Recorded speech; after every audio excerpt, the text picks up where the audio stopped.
calls me Roxy.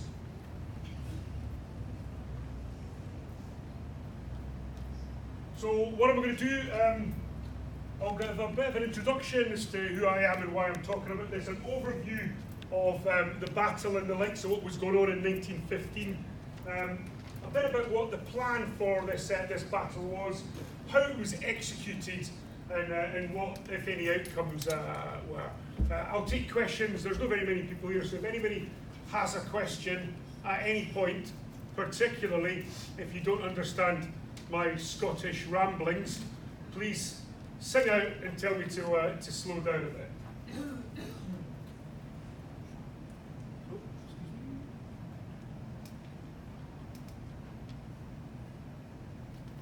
So, introduction then. That's me. Who am I? See, I'm Roxy. I was born in Edinburgh. You might be able to tell by the accent. And I live at the minute in a place called Elgin, which is slap bang in the middle of Speyside, which Fonzie will be talking about a bit earlier on. Why am I in Florida? I'm in the Royal Air Force. I fly maritime patrol aeroplanes, and I'm currently based at NAS Jacksonville, learning to fly the P-8 airplane that the US Navy operate before going back to do the same thing in the UK. That's me. So, what brings me to talk about Loos? This is what's called a medal introduction card. This is the MIC for Private 16526 Thomas Roberts. He was in the 10th Battalion, the Scottish Rifles. He joined the army shortly after the start of the First World War, and he was in what's called one of the K2 battalions. Kitchener, your country needs you, that you see on a whole lot of posters. Loads of people joined the army, and he was one of the second 100,000 men to volunteer. So he joined what was called the Second Army. And this tells you what medals he's entitled to. So he was entitled to a Victory Medal, a British War Medal, and the 1915 Star. As you can tell here, the theatre of war he was in France, and he landed in France on the 11th of July, 1915. But the main reason I'm talking about it is because of that. Thomas Roberts didn't last very long in France. Thomas Roberts, my great-granddad, is commemorated alongside 20,500 other individuals who have no known grave at the Loos Memorial outside France. There are another 1,800 men who are buried in what's called the Dud Corner Memorial. And we'll talk about why it's called the Dud Corner Memorial later on. So that's why I decided to talk to you guys about this. So, overview, 1915, what's happening? We'll talk a little bit about what was happening with the British Empire, what was happening with Germany, and what was happening with France in the run-up to 1915. So, here we go. This is England, France, the English Channel, Belgium, and Germany is away over there.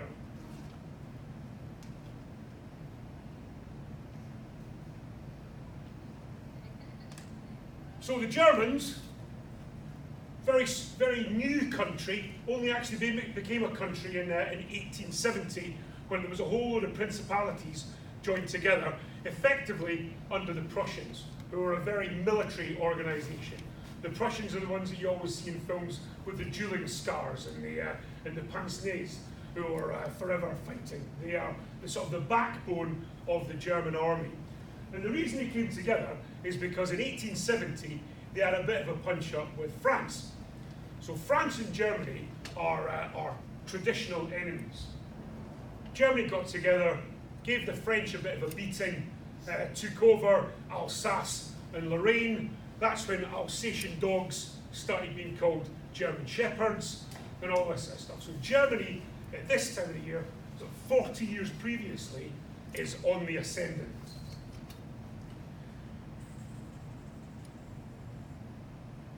They like having wars, the Prussians. They don't like the Russians. They're not too worried about the French. They've given the French a kicking before. The Germans were on our side, on the Brits' side, in 1815, when we gave Napoleon, who was trying to be master of Europe, a bit of a bloody nose. So the Brits and the Germans actually got on quite well. The Kaiser and the King, as well as the Tsar, we'll come on that in a second, are actually related. They're all relations of Queen Victoria. So we don't really like the French at this point. We do quite like the Germans. The Germans don't like the Russians. They want to take over Russia. But they know that if they attack the Russians, they'll have the French on their back. So, having given the French a kicking 40 years previously, a guy called Schlieffen comes up with a plan that says, we can invade France, we'll take over Paris like we did 40 years ago, we'll put the French out of the game, and then we'll go on and we'll attack Russia. So that's pretty much what the Germans are up to. The French, what are they doing? They've had a bloody nose in 1870. They don't like the Germans. First World War starts in 1914. The Germans come through Belgium. They encamp in French soil. The French have the biggest army, biggest European army, and they're up to giving the Germans a bloody nose for what they've done previously. You know, you've slapped us once, twice, 3 or 4 times. We're out to get our own back. So the Germans are entrenched in France, and the French are trying to get them out.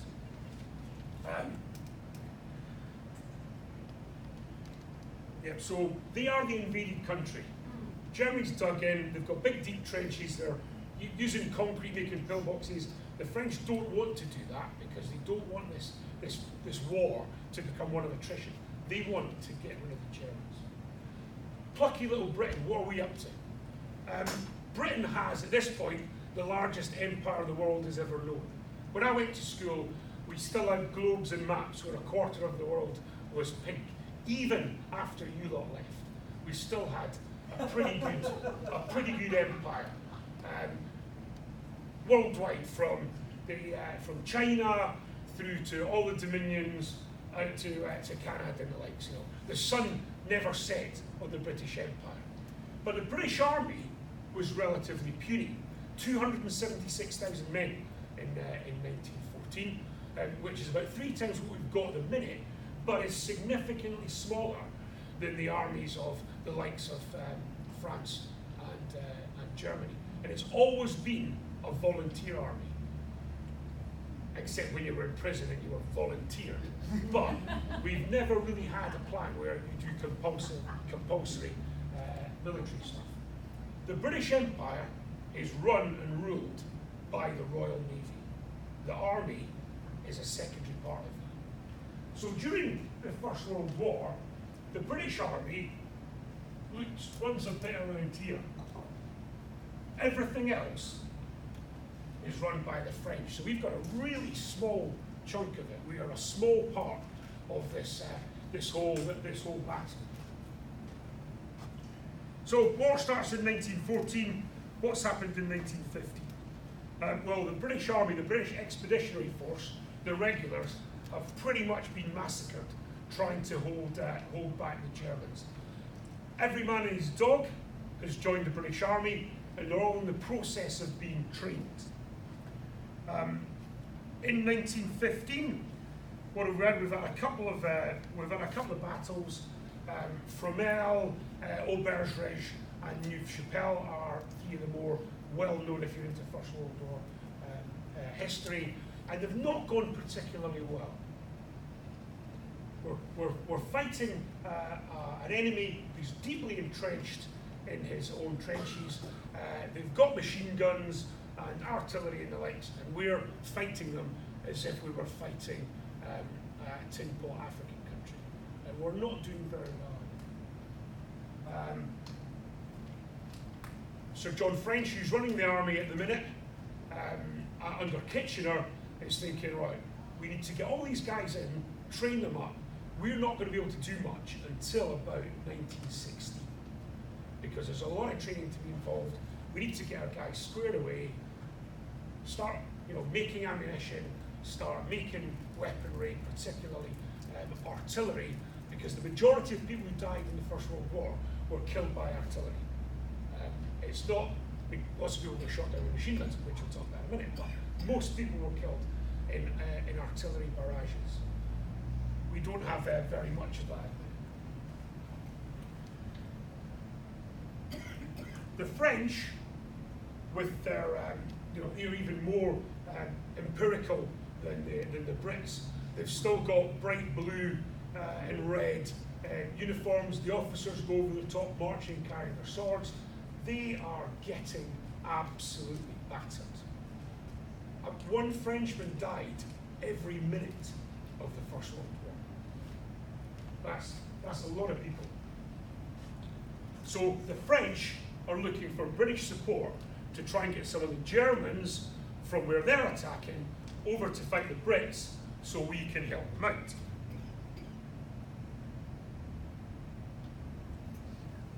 So, talk a little bit about the plan. We're going to talk a little bit about artillery, ammunition, gas, which is going to be brand new to this, and what the men themselves were doing.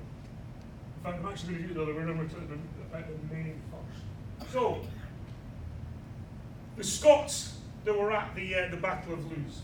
There's 11 infantry regiments that take part there, 37 battalions of men, roughly 37,000. There's 1,047 men in a battalion in 1940. And it's a rubbishy slide, so I'll tell you there are 4 battalions of the Highland Light Infantry, there were 3 battalions of the Argyll and Sutherland Highlanders, there were 3 battalions of the Cameronians Scottish Rifles, which is where my great-grandfather was, 5 battalions of the Gordon Highlanders, 3 battalions of the Royal Scots Fusiliers, 5 battalions of the Queen's Own Cameron Highlanders, 3 battalions of the Black Watch, the Royal Highlanders, 3 battalions of the Seaforth Highlanders, 3 battalions of the Royal Scots, 3 battalions of the King's Own Scottish Borderers, and 2 battalions of the Scots Guards. With the exception of the Scots Guards, the majority of these men were in the 9th and 15th Scottish divisions, which both took part in that. That was every regiment that the Scots had. Everybody was having a shot at the Germans 104 years ago. And most of them had been in France since July.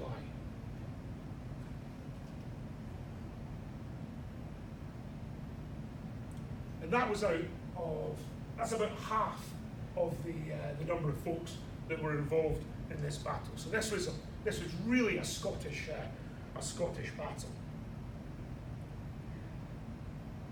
So what we're going to do? So the plan here, as I said, was to support the French. It was going to be a 2-pronged attack, drag in some Germans, give the French a bit of a gap. They'd go through, defeat the Germans, and the war would be over by Christmas, as is often the case. Major General Rawlinson said of the area that they're about to start fighting over, it is most unfavourable ground, and we will be taken heavily here. The British didn't want to fight in Loos, but they were forced into it. They didn't want to fight in Loos at all, and they didn't want to fight in September 1915, but were the minor part of the cog of the war against the Germans at this point. So fundamentally, we're doing a little bit of what we're told. Where we go, so the 15th Scottish Division, the one that I'm interested in, it's under Major General Frederick McCracken, and there are 3, each division is broken up into 3 brigades, and each brigade is broken into 4 battalions at this point, with a battalion of pioneers at the end. And if I do this again, I'll make it black. Sorry. It worked on the last. So 3 brigades, but the way it works is you don't throw everybody in at the first time. Not everybody goes over the top, because then an answer, but no reserves. So what would happen is the 40 44th and the 46th Brigade would go over the top in 2 columns, and they'd be supported with the 45th Brigade as their reserves. They'd take the pioneers with them, who'd be carrying pickaxe handles, or pickaxes, and shovels and sandbags, because when we get over the German trenches, we want to turn them into, instead of facing towards us, to facing away from us. So dig in fire steps and slaughter everybody that's there, and all that sort of stuff.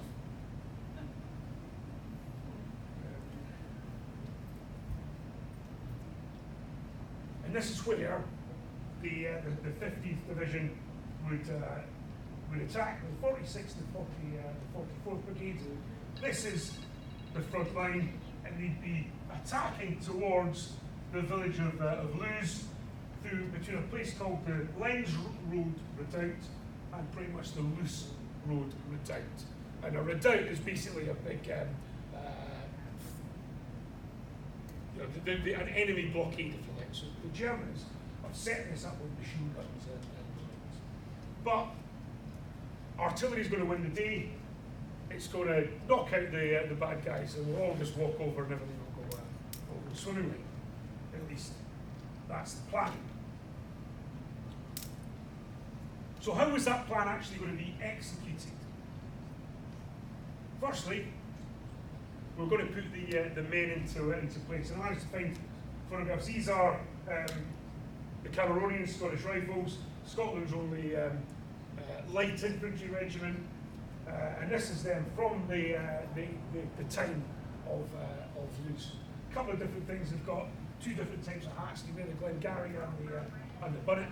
I suspect that's depending on what battalion you're in, because like a lot of military British regiments, they were amalgamated in the 1880s.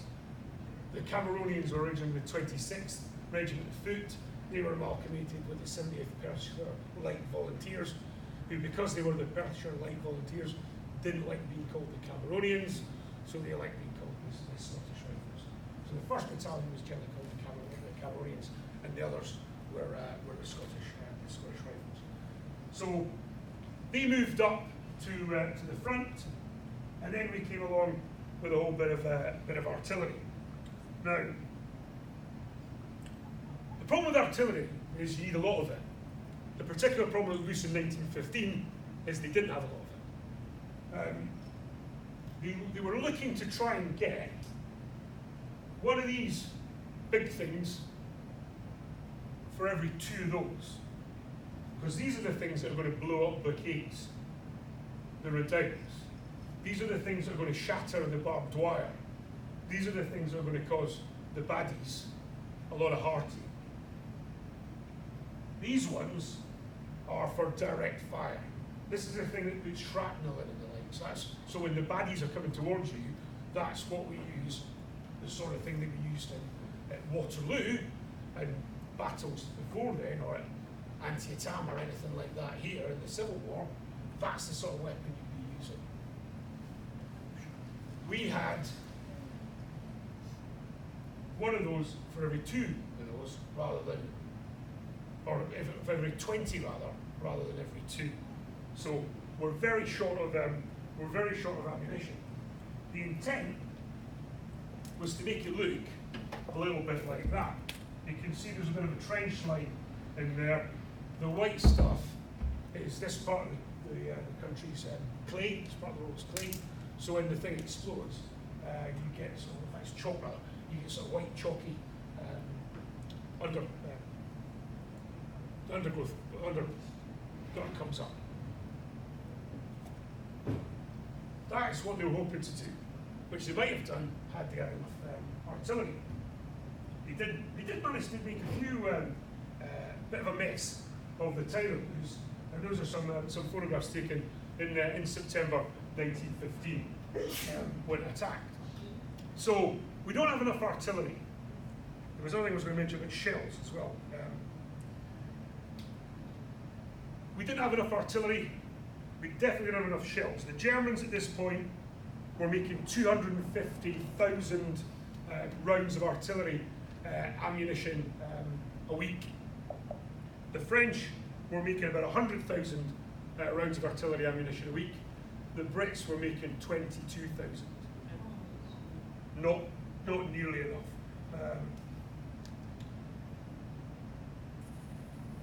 Some other numbers to you think about. We wanted to put one gun every 300 yards of the front, but we didn't have enough. The battle, one of the battles I mentioned previously, which was at Roxburgh, the British Army used 26,000 rounds of artillery ammunition. At Loos, we used 234,000 rounds of artillery ammunition. That's a 10-fold increase. A couple of years later, at Messines, we used 2.6 million rounds of ammunition. The Germans, in their March 1918 Operation George, fired 1 million shells in 5 hours. So whilst in 1915 this seemed like this was a lot of artillery, it was discovered, which you'll see when I come on to later on, not nearly enough. We were looking at tenfold the number of weapons and artillery to carry out this attack. So what we're going to do instead? Well, in 1915, earlier on in the year, the Germans had attacked the French Algerian infantry and the Canadian Princess Patricia's light infantry with gas. They used chlorine gas and fired at the troops, which caused a bit of heartache. The Algerians ran away. Had it not been for the Canadians, the Germans would have made huge advances. But the Canadians stuck to their guns, saw off the French. Now, the British said that was an underhand method of fighting the war, and no British officer would ever condone such an act. So then what they did is they decided that we needed 9,000 cylinders of this underhand act to support our artillery. Unfortunately, they didn't have 9,000 cylinders. We only had about 4,000. So we were supplementing the artillery with smoke, with gas rather. Didn't have enough gas, so we were going to supplement the gas with smoke. So hopefully the Germans on the other side didn't realise whether it was smoke or gas. They would keep their gas masks on, which lasted about 30 minutes, and hopefully we would pop over and see them off. So what they were looking for is for it to do something like this. So we'd set off our gas canisters, and it would blow towards the enemy lines. There's one flaw in that planning that sort of relies on the wind going from you to them. Guess what happened on the 25th of September 1915? But we were aware of this, so previously what's happened is the soldiers got a first aid patch, peed on it, tied it over and hoped that would hold back some of the smoke. But by 1915 we were coming up with gas fuels. That doesn't look a particularly comfortable bit of kit to wear. Now, I'm in the military, we wear respirators to practice doing stuff like that. I'd wear mine any day of the week. That is a horrific thing. And the aftermath, the wind wasn't favourable, the troops didn't like wearing that, and so the aftermath was not quite as planned. So what they were hoping for is for the guys to go running over the side. You can see, this is a contemporary picture. These guys have all got their gas masks on the top of their heads. So, yes, boss, I had my gas mask with me. Did you wear it? Can't say much about that, boss.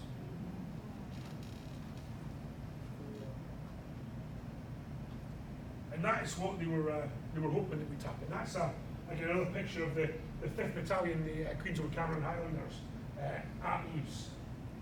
So some places along the front the gas worked, other places it didn't. So the plan was a 5-day artillery bombardment, and then 40 minutes before the attack took place, there would be intermittent smoke, gas, go. And then the guys went over the top.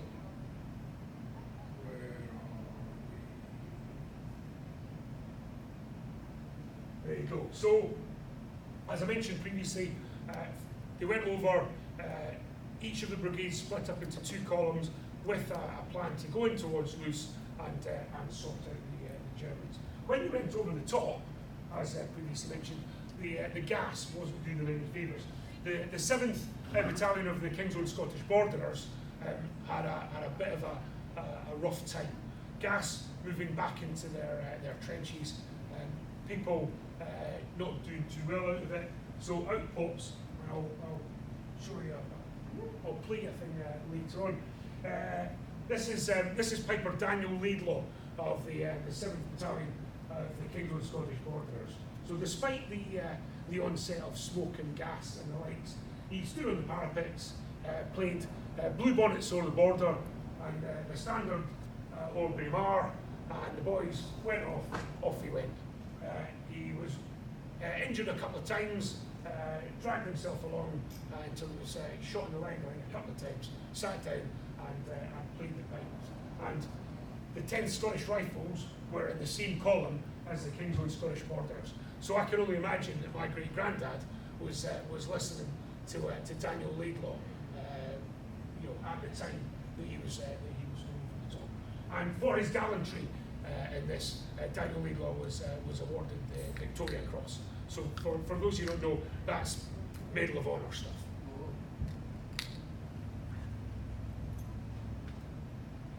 So what happened there then? As they went over the top, Germans opened fire a little bit, gas didn't work, Laidlaw played Blue Bonnets over the border, and the guys went on. They got to Loos, hand-to-hand fighting within in the village of Loos itself, but then unfortunately they got ahead of their reserves. They were left with an open enfilade for Germans. They tried to capture a thing called the Hill 70. Now, this area of Belgium and France is coal mining town.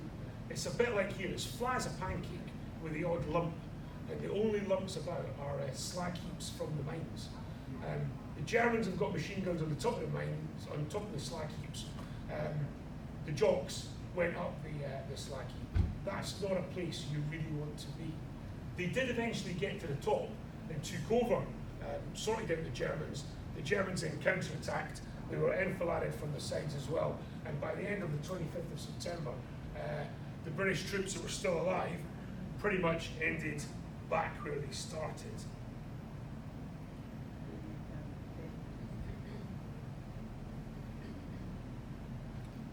As I mentioned right at the very start, this was as part of a joint attack with the French.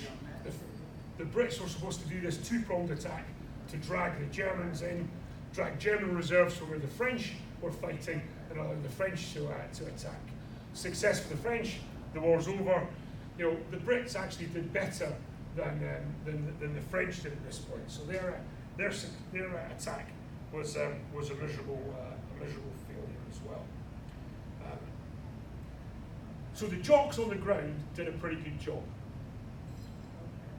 Poor staff work with using our reserves, a poor response from the French, German counter-attack meant they ended up back where they started. So what was the outcome of this battle? So a couple of things. I'm going to chat a little bit about medical services, about the casualties that occurred in this point in September,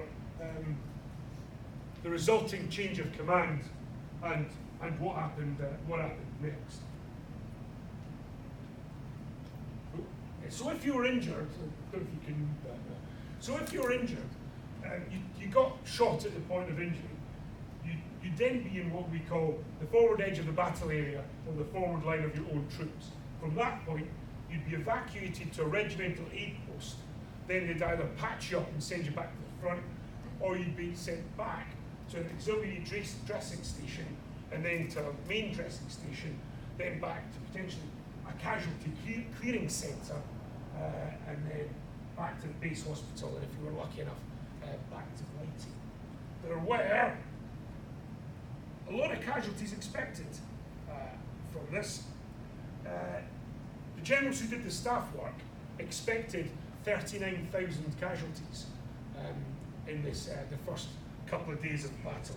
And to support them, they had 14 motor ambulance companies and 17 ambulance trains. So the guys have been pretty much looked after, if you consider they've been set up for machine guns and their own gas and stuff like that. But one of the casualty clearing stations was actually in a railway siding. So if you got to the casualty clearing station, you could be popped on a train, sent back to the coast, and be back in a warm, fluffy nurses and white sheets within a couple of hours.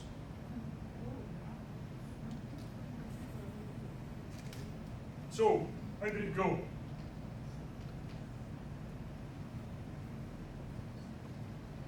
So this is just the 15th Division casualties for the 25th and 26th of September. I said an infantry battalion has 1,047 men. So the worst hit was the Black Watch, a Dundee based regiment. That's a black day for Dundee when 680 of your 1,047 don't go home. But none of the rest of them fared very well. The best off is 8th Battalion Kingsland Scottish Borderers, because they only suffered 40% casualties. And these were one of the most successful attacks that day.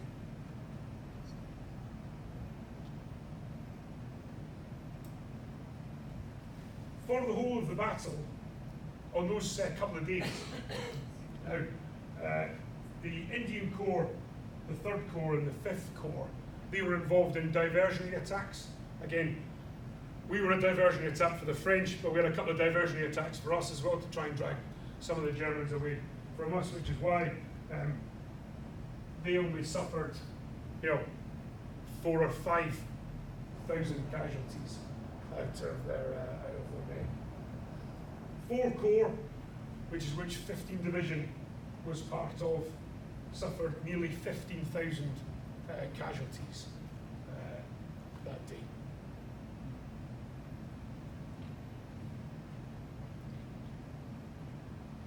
So what happened? One of the arguments for this whole battle is that the reserves were kept too far back. So in particular, the 21st London Division, who marched all day and all night to get to the front, went straight into the battle because the rest of them were hard pressed.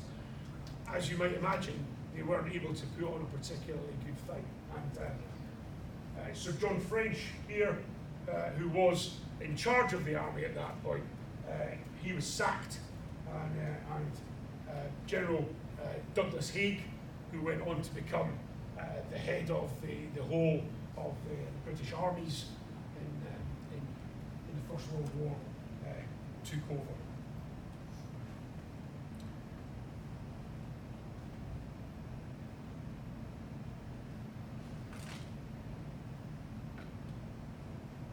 Haig had always thought that this battle in 1915 was a bit early.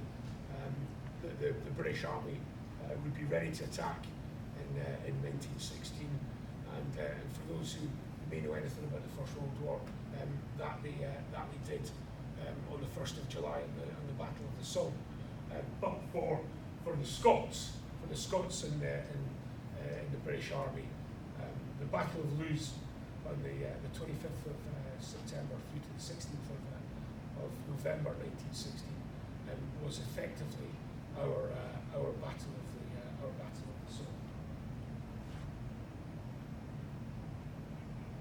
Somme. That's pretty much all I've got for you. Most of the information that I've got has come from which I think is a quite book if anybody is interested, called Most Unfavourable Ground, written by a chap called Niall Cherry, whose great granddad died in the same battle. But I'm happy to take any questions if anybody's got any. Thank you very much.